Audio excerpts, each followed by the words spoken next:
Sementara itu, kebakaran lahan kosong di Jalan Lintas Timur Ogan Komering Ilir mengganggu aktivitas pengendara karena api telah meluas dan nyaris menyambar ke kabel listrik di tepi jalan.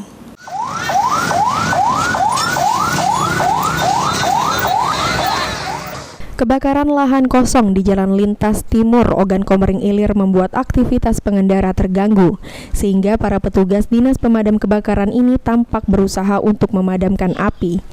Sementara petugas kepolisian dibantu TNI Angkatan Darat menahan laju kendaraan mobil dan motor lantaran kondisi badan jalan yang dipenuhi asap.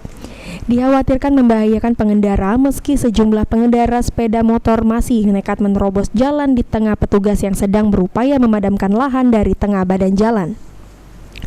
Adanya kebakaran ini juga membuat arus kendaraan sempat tersendat selama kurang lebih 20 menit.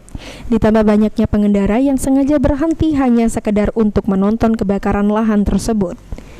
Belum diketahui pasti penyebab kebakaran lahan ini terjadi, namun diduga sengaja dibakar oknum yang tidak bertanggung jawab.